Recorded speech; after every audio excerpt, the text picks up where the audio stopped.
La France est à la présidence de l'Union européenne de juillet à décembre 2008. Alors au cours de cette présidence sera ouvert le débat sur la réforme de la politique agricole commune. C'est un dossier sensible, la PAC à elle seule représente près de la moitié du budget de l'Union européenne, mais c'est aussi un dossier complexe, car nous sommes dans un contexte de forte hausse des cours agricoles mondiaux. Donc aujourd'hui, petite révision sur ce qu'est la PAC. Depuis 2006, on enregistre une hausse mondiale des prix agricoles. Le prix du maïs a doublé en 2 ans, celui du blé en 1 an. La situation est grave pour les pays en développement, dont une cinquantaine font déjà face à des pénuries chroniques, selon la FAO. Ces hausses de prix ont entraîné des émeutes de la faim au printemps 2008 dans plusieurs pays. Alors si nous, en Europe, nous subissons la montée des prix de ces produits de base, au moins nous ne risquons pas les pénuries. Le secteur agricole en Europe est l'un des plus productifs au monde. L'Union européenne est le premier exportateur de produits agricoles au monde, notamment avec le blé et l'orge, suivi de près par les États-Unis, mais loin devant le Canada, le Brésil, la Chine, l'Australie ou l'Argentine. Or, cette situation de sécurité alimentaire est récente. Il y a seulement 50 ans, il fallait importer pour pouvoir nourrir les Européens. Alors, comment un tel retournement a-t-il été possible? Changeons d'échelle. En 1957, la France, la Belgique, le Luxembourg, les Pays-Bas, la RFA et l'Italie décident la mise en place d'un marché commun. C'est le début de la communauté économique européenne. Et dans cette communauté, le dossier agricole est un dossier délicat. C'est pour cela qu'à la conférence de Stresa, en Italie, en 1958, les 6 États membres décident de lancer une politique agricole commune.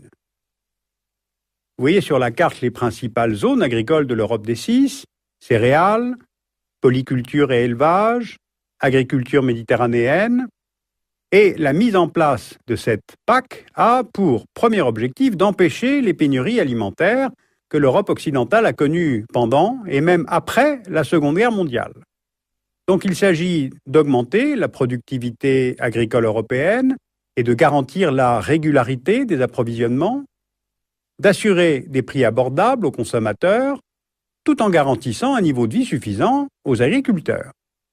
D'où la création du Fonds européen d'orientation et de garantie agricole, le FEOGA, qui va, de fait, assurer aux agriculteurs un prix plancher pour leur production. Si le prix fixé par le marché mondial est inférieur au prix garanti, le FEOGA comble la différence. Les agriculteurs des 6 pays membres bénéficient en plus de subventions pour pouvoir acheter du matériel agricole neuf, des engrais et des pesticides pour améliorer les rendements, et enfin des aides financières pour favoriser la restructuration des exploitations. Il s'agit d'augmenter les rendements tout en réduisant le nombre d'exploitants.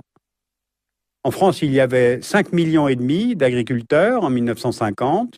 En 2007, il y en a 1 million. Deuxième volet de la PAC, l'instauration de la préférence communautaire. C'est une mesure qui vise à protéger le marché européen des fluctuations des prix du marché mondial. D'un côté, les exportations agricoles européennes sont subventionnées. De l'autre, les importations agricoles à bas prix sont taxées, fortement taxées. Eh bien, toutes ces mesures combinées vont finalement permettre aux pays membres de la CE de devenir d'abord autosuffisants et ensuite exportateurs, et ce, dès les années 80. Sauf que cette bonne santé de l'agriculture en Europe a un coût. D'abord, dans les années 1960-70, la PAC représente à elle seule 70% du budget de la CE. Et dans les années 80, on tombe dans la surproduction de céréales, de lait, de beurre, de viande, et la gestion de ces excédents entraîne des coûts élevés, et ce, au moment où l'industrie européenne est en crise et ne bénéficie pas d'aides similaires. Ce qui fait que la PAC acquiert peu à peu une image négative, tant auprès d'une partie de l'opinion publique que chez certains États membres. Au Royaume-Uni, qui a rejoint la communauté en 1973, on se souvient du célèbre « I want my money back » de Margaret Thatcher. Le Royaume-Uni était alors en pleine récession et sa dépense pour l'agriculture européenne était supérieure aux subventions venant de Bruxelles. Lors des élargissements successifs, le coût de la PAC a opposé les États de manière presque récurrente. Ce fut le cas en 1986 lors de l'adhésion à la communauté européenne de deux grands pays agricoles, l'Espagne et le Portugal. Bien, alors où en sommes-nous aujourd'hui dans l'Europe des 27 ? Avec les élargissements de 2004 et 2007, il a fallu faire cohabiter deux types d'agriculture. L'une performante et exportatrice à l'ouest, l'autre plus traditionnelle avec des exploitations de petite taille à l'est. Par exemple, pour 100 hectares cultivés en Roumanie ou en Pologne, on a 3 exploitants. Et en France, on en a un. Ensuite, les écarts de revenus sont importants. Le revenu moyen d'un agriculteur polonais est de 3 700 € par an, alors qu'un agriculteur espagnol ou français perçoit en moyenne à peu près 20 000 € par an. Autre chiffre à retenir, la population agricole des 15 représente 5% de la population active, mais chez les 10 nouveaux membres, elle représente 14% et elle atteint même 32% pour la Roumanie. Alors cela explique les différences de ce qu'on appelle le taux de retour agricole par pays, c'est-à-dire l'écart entre la contribution versée par un État pour cofinancer la PAC et ce qu'il reçoit en retour pour sa propre agriculture. Par exemple, les Pays-Bas, la Belgique, l'Allemagne, le Royaume-Uni contribuent plus au budget de la PAC qu'ils ne reçoivent de subventions. Donc ils se plaignent des dérives du budget de la PAC. Et évidemment, ils se heurtent aux pays qui, eux, se trouvent avantagés. La France est souvent considérée comme le plus grand bénéficiaire de la PAC avec un taux de retour de 6%. Eh bien, c'est faux. L'Irlande, la Lituanie ou la Grèce ont un taux de retour qui dépasse les 120%. Et puis enfin, il y a l'échelle internationale, où là aussi la PAC est remise en cause.